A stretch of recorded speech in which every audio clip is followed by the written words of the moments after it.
Écoute, si tu ne peux pas tenir quelques minutes de conversation avec moi, c'est pas grave, tu peux scroller, il n'y a pas de souci. Mais toi qui es resté, je tiens à te féliciter. Aujourd'hui, nous allons parler d'un sujet qui est très important. Il s'agit du mode.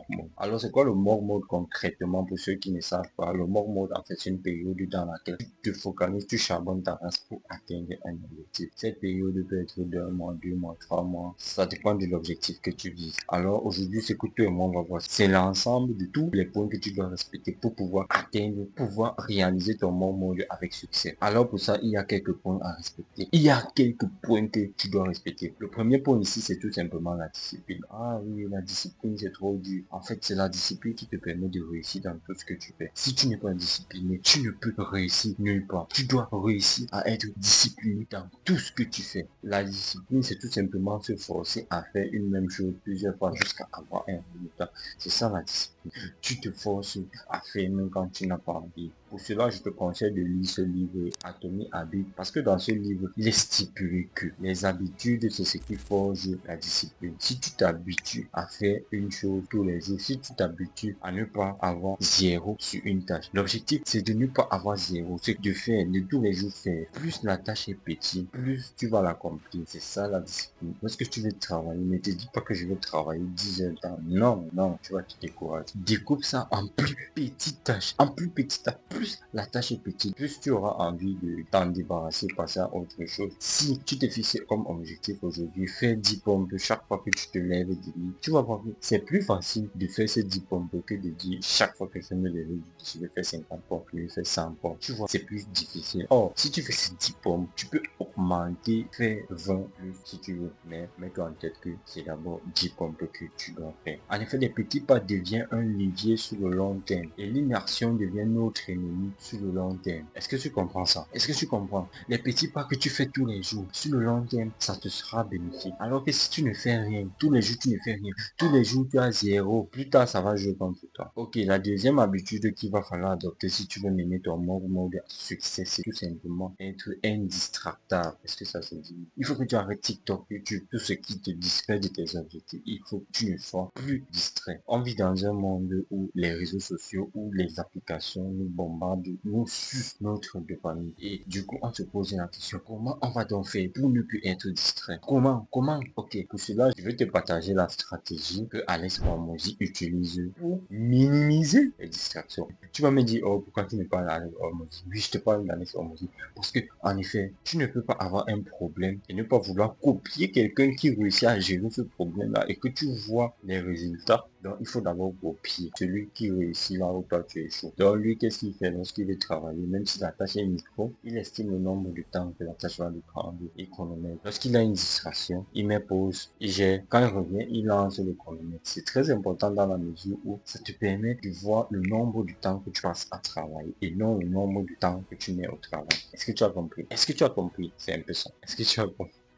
Le second point pour mener à bien ton mouvement, c'est faire du sport. Tu vas me dire, quoi, je dois faire du sport et tout et tout. Tu dois faire du sport. Parce que faire du sport, c'est ce qui va te donner beaucoup d'énergie. Si tu veux avoir de l'énergie, tu dois faire du sport. Si tu veux rester en bonne santé, vivre pour longtemps, le sport, c'est la seule chose dont tu es sûr permet de prévenir les maladies. Donc, quand tu fais sport, tu as moins de chances de tomber malade. Alors, il faut faire sport si tu veux avoir beaucoup d'énergie. Fais sport. Fais du sport. Fais du sport et ça va te permettre d'avoir beaucoup d'énergie pour pouvoir réussir ton mouvement. Ensuite, il faut que tu aies ce qui est le plus important, ce qui est indispensable. Il faut que tu aies un objectif. C'est ça le mieux que beaucoup. Il faut que tu aies un objectif. Parce que, en effet, lorsque tu as un, deux, 3, 4, 5, 10 objectifs, tu ne peux qu'être moi. Ok, tu ne peux qu'être moi. Je ne te dis pas de ne pas avoir des petits objectifs, tu peux avoir des petits objectifs, mais tu dois avoir un objectif principal. Et lorsque tu te réveilles, tu dois faire ça avant de dormir. Parce que si tu ne le fais pas, tu vas te sentir mal toute la journée. Tu dois avoir un objectif qui te permet de tout casser. L'objectif de tout casser. Je vais te raconter une petite histoire. Ça, tu sais, il y a une expérience qui a été faite sur des rats. On a mis un rat dans un tunnel. Et ce tunnel, le bout du tunnel était fermé. Donc, il ne pouvait pas voir cette petite lumière qui lui permet de savoir que là, c'est le bout du tunnel. Donc, si je nage jusqu'au bout, je serai sauvé. Alors, ce rat, malheureusement, il est mort. Et on a mis un autre rat dans le même tunnel. Mais cette fois-ci, on a ouvert le bout. Donc, du coup, ce rat apercevait une petite lumière. Donc, ce qui fait que il a nagé, il a charbonné sa race. Et quand il est arrivé là-bas, il était sauvé. Donc, en fait, c'est ça l'importance d'avoir un objectif. Parce que quand tu n'as pas d'objectif, tu travailles dans tous les sens et tu n'évolues nulle part. Un autre point, si tu veux réussir dans mon monde, c'est de bien dormir. Si tu as dans la vingtaine, il faut réussir à connaître le nombre d'heures qu'il te faut pour dormir. Si tu dois dormir 8 heures, tu dors tes 8 heures. Si tu dois dormir 7 heures, tu dors tes 7 heures. 6 heures, tu dors tes 6 heures. Mais quand tu es debout, tu charbonnes ta race. Tu dors bien. Et quand tu te réveilles, tu charbonnes. Tu ne fais que charbonner. Économise ton temps. Ne gaspille pas ton temps à regarder les autres réussir leur vie. Le temps que tu as, maximise ce temps pour travailler sur tes business. Maximise ce temps pour évoluer pour gagner en valeur, pour gagner en compétence. Maximise ce temps pour gagner de l'argent. Maximise ce temps pour faire de toi une personne à haute valeur. Ne perds pas ton temps. C'est quoi cette normalité-là à regarder des autres réussir? C'est quoi cette normalité? Ne regarde pas les autres réussir. Regarde plutôt celui que tu veux copier. Parce que c'est ça, c'est ça. Regarde celui que tu veux copier. Et copie-le. Parce que lui l'a réussi. Ça veut dire que ce qui fait marche. Un autre point pendant ton moment, c'est de fixer un objectif financier. Dans toute période de ta vie, normalement, tu devrais avoir un objectif financier. Parce que ça fout les tripes quand tu n'as pas d'argent. Quand tu n'as pas d'argent, tu es triste. Alors c'est important d'avoir un objectif financier, les gars. Il faut te fixer un objectif financier. Et mets-toi en tête que ça ne sert à rien de dire que je vais gagner, je sais pas trop quoi, 1 million. Alors que tu peux te dire que je vais gagner 10 millions, je vais gagner 100 millions. Le même mindset que tu auras pour 10 millions, c'est le même mindset pour 100 millions. Donc, fixe-toi des objectifs. Oh non, si tes objectifs ne te font pas peur, c'est que tes objectifs ne sont pas assez grands.